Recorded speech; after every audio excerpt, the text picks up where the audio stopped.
3, 2, 1, 0. All engine running. Liftoff. We have a liftoff. 32 minutes past the hour. Liftoff on Apollo 11.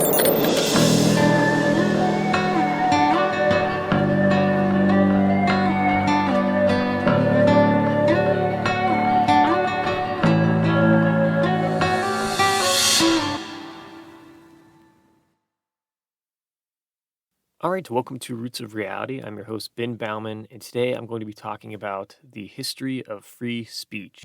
So historically, free speech has been a human right that has unfortunately been rare in societies around the world. The idea that people are allowed to speak their minds publicly is something that oftentimes in societies which have historically mostly been run by authoritarians, free speech is not something that they want to allow because these rulers fear losing power to the people. Despite this history, though, we as a species have made enormous strides over the last few thousand years to establish the principle of free speech in several societies in the modern world. And so when we think about the quest for free speech, it really begins in ancient Greece a few thousand years ago, where in ancient Athens the idea originated. Ancient Athens was a society that practiced free speech, but like other societies, free speech was still under attack, as it almost always is. No matter how free a society might be, there are always going to be people that want to prevent it from being allowed, simply because they don't like what someone has to say. And this issue happened in Athens and happened to a great philosopher named Socrates, who was actually executed for his speech after being accused of corrupting the youth, showing that even in Athens, free speech wasn't always tolerated. Much later, though, after the fall of Athenian democracy, the first ever free speech law was created in 1766 in Sweden, known as the Freedom of Press Act, which would abolish the censorship of publications by the Swedish monarchy. However, this wouldn't fully eliminate censorship in Swedish society at the time, given that censorship was still occurring by the publishers of these publications. However, this shows that a little bit of a revival for free speech over 1,000 years later. And from here, people would just continue trying to establish a society that protects free speech. In 1789 in France, for example, the Declaration of the Rights of Man would be written, which would be an attempt to guarantee the right of free speech in France during the French Revolution. Unfortunately, though, the revolution would ultimately lead to dictator Napoleon Bonaparte taking over France, and this idea of free speech wouldn't be allowed in France under his rule. However, by 1791, the recently formed nation, the United States of America, would successfully establish free speech by creating the First Amendment, which lasts even to this day and guarantees the freedom of speech for all Americans. And since then, several countries around the world also have established free speech into their nation's laws. But today we're having another big debate around free speech, and that's because the complexity of the situation has only increased over time. Additionally, many people don't really understand the concept of free speech and can even be afraid of it, given the massive amount of political polarization in societies around the world, especially the U.S., and so even if they claim to support free speech, they may not fully understand it and want to actually limit it. While at the same time, there are those who think that free speech is this absolute thing where there are no legal limitations, even though there actually are. So now I'll just try to break down these modern day issues when it comes to free speech so that we can sort of understand what's happening better and maybe try to think about what's the right approach to take in regard to free speech today in a highly polarized society with the internet and all the complexities that entails. So first off, when it comes to free speech, some people wrongly think, for example, in the U.S., that the government should be banning hate speech because that doesn't qualify as free speech according to them. However, that is actually not how the First Amendment works. Hate speech is protected simply because you are allowed to hate, you're allowed to have negative opinions of things or negative beliefs. The First Amendment does not prevent you from being a bigot or a hateful person. As a result, though Nazism is a horrible ideology, a Nazi in the US can go in public and say that he hates any people he wants, because that's considered protected speech. And at the same time, when it comes to hate speech, obviously Nazism is an example that everyone can agree on is, a person that is a lunatic and no one should support their ideas. However, if hate speech is something that the government determines, then you can get into kind of this sketchy territory because you're letting a government determine what qualifies as hate speech, which is something that can often be subjective, especially in a politically polarized society where, if you say something someone doesn't like, they can just say, well, that qualifies as hate speech in my mind. You shouldn't be allowed to say that. So that's where it becomes dangerous if you let governments monitor and be in charge of determining what's hateful or not.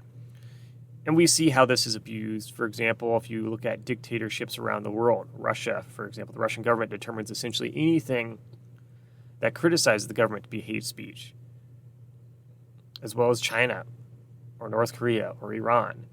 People are not allowed to say anything critical.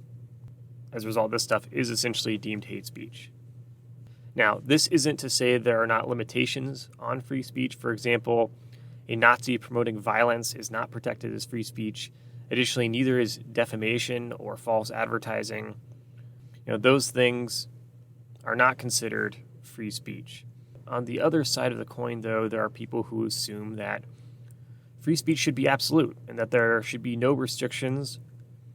Rather, they may believe in this fictitious idea called the marketplace of ideas, where magically bad ideas will naturally be replaced by good ideas, which, of course, historically has not been shown to be true. Just look at the history of Germany, for example. Germany was a democratic society that elected Hitler into a government office before he would become the dictator of Nazi Germany. So clearly, absolute free speech, though sounds good on paper, doesn't actually work the way people think it does. With that being said, though, one of the most difficult areas of the free speech debate today is how speech should be regulated or not regulated on social media platforms. Obviously, we're dealing with private companies that don't have to follow the First Amendment. However, they have billions of people on their platforms. So some believe social media companies should regulate speech and that the government should punish them if they allow bad information, for example, to spread all over their platform, which is an idea, again, that sounds good in theory, but of course, a government determining what speech should and shouldn't be allowed on a social media platform is not typically something the government does, given the First Amendment. After all, government can't tell a journalist what to write in a newspaper that is read by millions of people.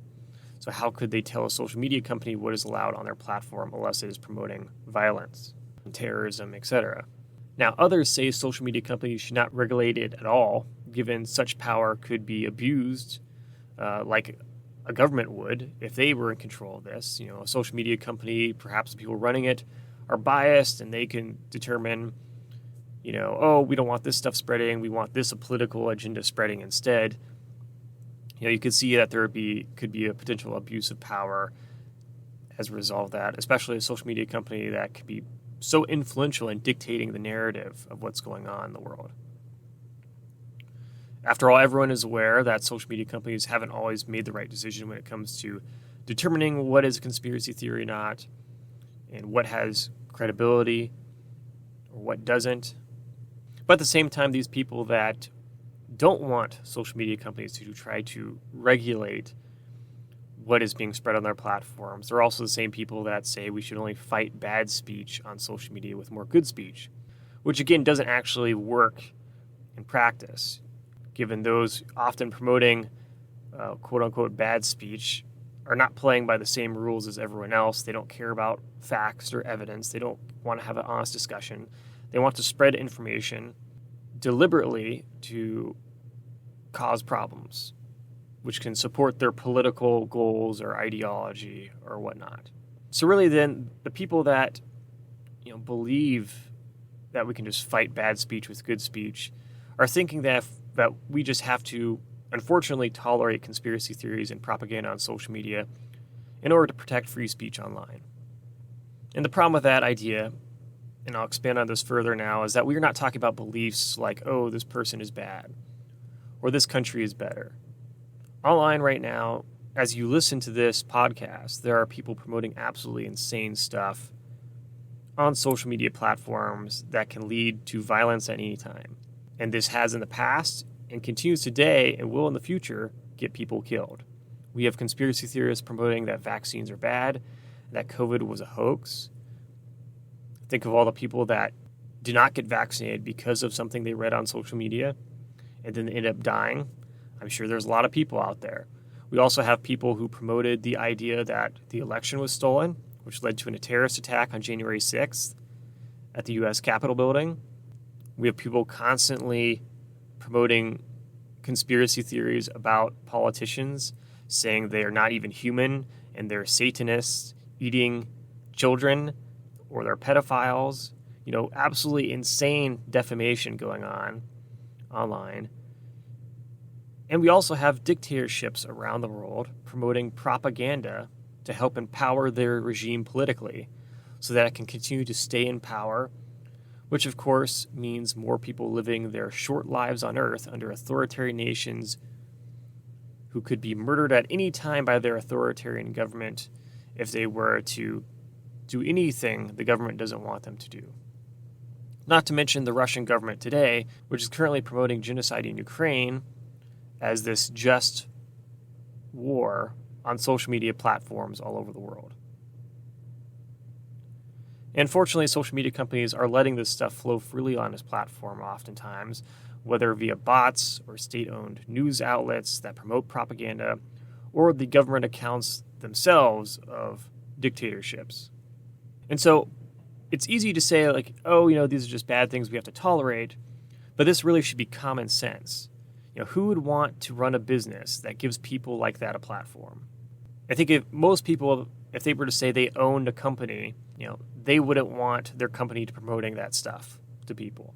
Because you're making the world a worse place when you do that, because they're innocent people who often just don't know much about the conspiracy theories being spread online or the government propaganda, who go online right now, who read this stuff and will believe it, and some will even act on it. And that is the problem, and social media companies have done a bad job of trying to stop this from happening.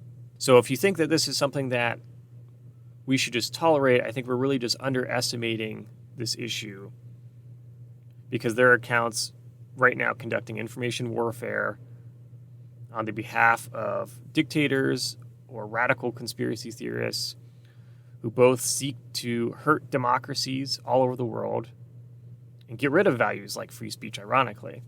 So as a result, I think that this issue with social media platforms today is ultimately about stopping misinformation and disinformation from being spread all over the internet.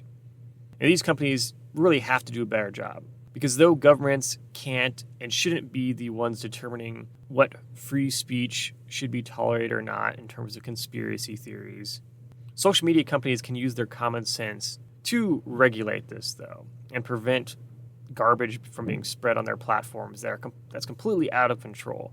It should be common sense that government propaganda and insane conspiracy theories should not be tolerated. And if people are using these platforms to promote dangerous lies which actually lead to violence, then it will not be surprising for some sort of government action to occur, whether due to national security issues or because of lawsuits, and the fact that these dangerous lies were allowed to be spread on social media platforms, resulting in violence. So at the end of the day, it's a complex issue, but it's one that you really cannot be nonpartisan about when it comes to dangerous extremism. And therefore, something has to change when it comes to what's being allowed on social media platforms, because we're not talking about political debates here. Again, we're talking about stuff that is going to lead to violence and lead to people getting killed. And that it should be obvious for anyone that that's something that social media companies should not allow to spread. Because if we just continue to let it spread, the violence is not going to stop. And things will just get worse and worse. So with that, as always, remember, billions of years led to you. So make the most of it.